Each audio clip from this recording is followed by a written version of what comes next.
12월 셋째 주 신통한 탄핵 열차 출발하겠습니다. 자, 김남기 박사님 안녕하십니까? 네, 안녕하십니까? 제가 감기가 좀 걸려서. 자, 박사님 드디어 윤석열이 탄핵됐습니다. 아직 현재 판결이 남아있기는 하지만 5월부터 시작한 이 탄핵 열차가 드디어 이 종착역에 도착하는 기분입니다. 자, 박사님 감회가 어떠십니까? 네, 이제 총선에서 아쉽게도 이제 200석을 확보 못하는 바람에 이제 곧바로 저희가 이제 탄핵 열차를 시작하게 됐죠. 그 사이에 많은 일이 이제 있었습니다. 여야 당대표 선출이 있었고 10월에는 보궐선거가 있었죠. 명태균 게이트는 아직도 뭐 진행 중입니다. 그리고 이재명 대표의 재판은 이게 희비가 엇갈렸었던 것 같습니다. 그리고 2주 전 서울에서 우리 압수수색이 있던 그날 비상계엄이 선언됐고 뭐 다행히 6시간 만에 이제 계엄은 해제가 됐죠. 그리고 드디어 이제 지난 토요일 윤석열 탄핵이 이제 그 가결이 됐습니다. 숨가쁘게 여기까지 왔습니다. 근데 혹시 기억하실지 모르겠지만 지난 5월 둘째 주입니다. 지난 5월 달이죠. 벌써 7개월 전인데 이 탄핵 열차 시간에 한동훈과 윤석열 탄핵과의 관계를 제가 여쭤봤을 때 제 기억으로는 이 박사님이 한동훈이 당대표가 되면 윤한 갈등 때문에 윤석열의 탄핵은 시간 문제라고 하셨던 거 기억하십니까? 네. 이번에 이 윤석열이 이 무리하게 계엄을 시도해서 자충수를 든 것도 이 윤한 갈등의 원인이 됐다고 봐야 될까요?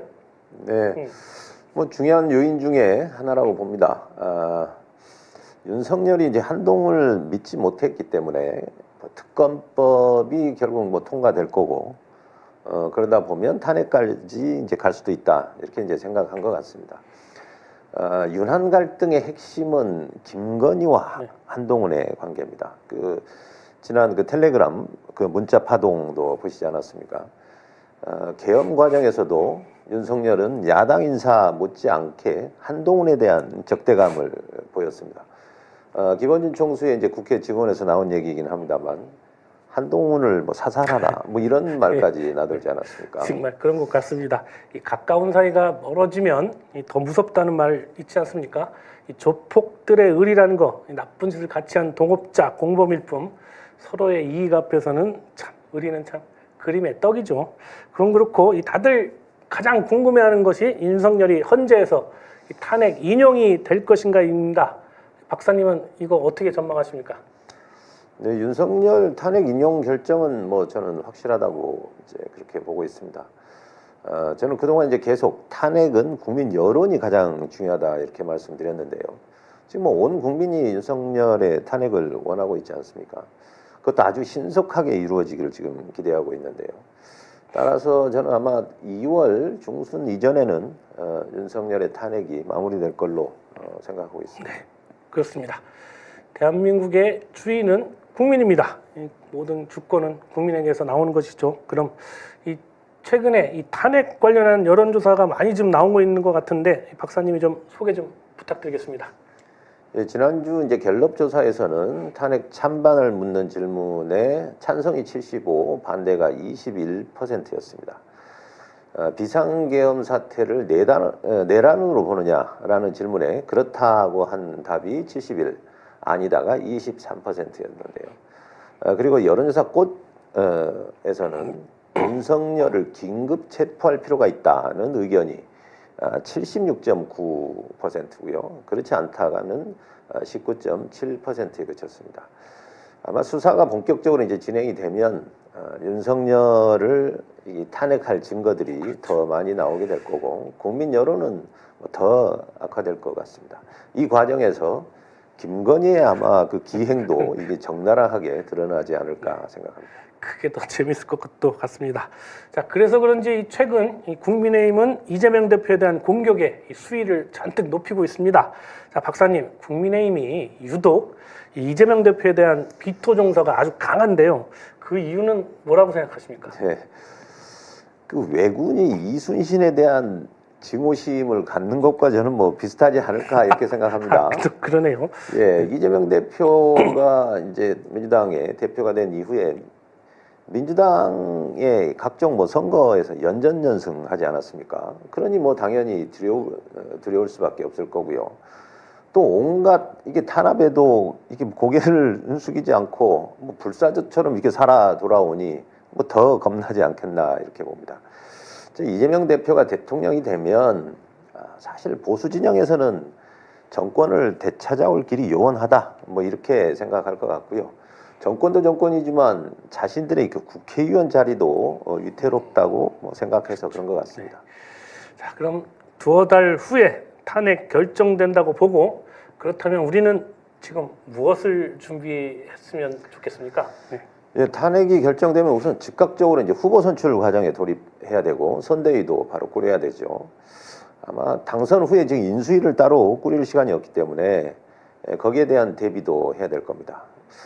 그리고 대선과 동시에 개헌 국민투표를 하려면은 헌재에서 윤석열 이게 탄핵이 인용되자마자 곧바로 개헌안을 국회에 상정해야 됩니다. 그렇게 되면 대통령 중임제 같은 그런 내용의 개정 헌법을 적용할 수 있습니다. 민주당 후보는 뭐 사실상 확실하고 이재명 단일 후보가 될 가능성이 많은데 이 국민의힘 후보가 참 따지고 보면 오리무중입니다. 박사님이 생각하시는 이 대선의 가상 시나리오 어떻게 보십니까? 예, 지금 국민의힘에서 거론되는 탄핵 반대파인 뭐 홍준표, 원희룡, 뭐 나경원까지도 그렇게 위협적인 후보는 아닙니다. 한동훈과 오세훈은 막판에 뭐 탄핵 찬성으로 돌아서긴 했지만 위력이 많이 반감이 된 상태고요. 안철수와 개혁신당의 이준석은 사실 윤석열 정권을 탄생시킨 책임으로부터 그렇게 자유로울 수가 없습니다. 국민의힘에서 지금 가장 경쟁력 있는 후보는 아무래도 유승민 후보로 보이는데요. 정작 국민의힘 당원들로부터 이게 지지를 얻기가 쉽지 않아 보입니다. 그래서 아이러니하게도 가장 무서운 후보는 국민의힘에서 후보를 안 내는 겁니다. 예, 그러니까 중도 보수 성향의 예를 들면 뭐 저 홍정욱 전 의원이나 뭐 김성식 전 의원 같은 이런 분들이 정계를 복귀를 해서 국민의힘 밖에서 나선다면 뭐 오히려 다크호스가 될 가능성이 있습니다. 국민의힘에서 후보를 내면 지난 문재인 대선과 비슷한 양상으로 좀 쉬운 선거를 할 수 있을 거고요. 그러나 후보를 내지 않으면 오히려 중도 보수의 새로운 인물이 부각이 되면서 이재명 대표와 1대1 구도가 형성되게 됩니다. 그러면 그렇게 이제 간단치 않은 선거가 될 것 같습니다. 뭐 모든 선거는 1대1 구도에서는 간단한 선거는 뭐 없죠. 근데 만약 이 우려하는 대로 중도 보수 인사와 1대1 구도가 되면 민주당 어떤 전략을 구하는 게 가장 좋을까요? 예, 우선 진보 진영이 단일 대오를 이제 형성해야 됩니다. 1대1 구도에서 분열을 하는 쪽이 뭐 결정적으로 불리해지니까요. 민주당이 지금 이제 약세를 보이는 곳이 20, 30대 남성과 60대, 70대 이상인데요. 여기에 대한 이제 획기적인 전략이 필요한데 뭐 이 부분은 제가 시간이 되면 기회가 있는 대로 한번 자세히 설명을 드리겠고요. 이재명 대표는 지금 경선을 신경 쓸 이유는 없기 때문에 그만큼 본선에서는 일종의 중도화 전략, 그러니까 우클릭 전략을 쓰는 게 바람직합니다. 그리고 저는 민주당은 지금 국회의원들에게 좀 드릴 말씀이 있는데요. 앞으로 지방선거까지는 시간이 아마 금방 지나갈 겁니다. 그렇죠. 대선 때가 되면 국회의원들이 전부 뭐 중앙으로 이렇게 몰려오는 경향이 있는데 다 자기 지역구 지켜야 됩니다. 그게 아마 나중에 자기 본인 선거에서도 도움이 될 겁니다. 그리고 이게 사소한 말실수, 그렇죠. 그 사소한 행동에도 겸손한 자세로 조심해야 됩니다. 한 방에 훅 간다는 거, 말 한마디 잘못해서 선거 망친 게 어디 한두 번입니까? 그렇습니다. 자, 아무튼 오늘의 마지막 순서 윤석열 탄핵 지수 알아보겠습니다. 먼저 정당 지지도 보여주시죠. 네, 한국갤럽은 민주당 40, 국민의힘 24%입니다. 리얼미터는 52.4 대 25.7로 격차가 26.7%포인트나 됩니다. 여론조사 꽃 전화 면접은 53.1 대 21.2로 격차는 31.9%포인트고요. ARS는 민주당 55.4, 국민의힘 28.1로 27.3%포인트 격차를 보이고 있습니다. 그 진보층의 응답 비율이 높은 편이긴 합니다만 이 이념 편향을 제거한 NGI 지수라고 되어 있는 그 부분도 지금 민주당이 50.7대 28.7입니다. 민주당이 처음으로 지금 네. 50을 넘었습니다. 좋습니다. 다음은 대통령 직무 평가와 뭐 직무가 있어요. 탄핵 지수 알아보겠습니다. 네, 차트 주시죠. 네. 예, 한국갤럽이 이제 탄핵 전인 지난주 금요일 발표된 자료라서요. 네. 긍정 11%, 네. 부정 85로 마감을 했습니다. 탄핵 지수는 무려 7.1을 기록했습니다. 다른 조사는 뭐 더 이상 대통령 직무 평가를 조사하거나 발표하지 않습니다.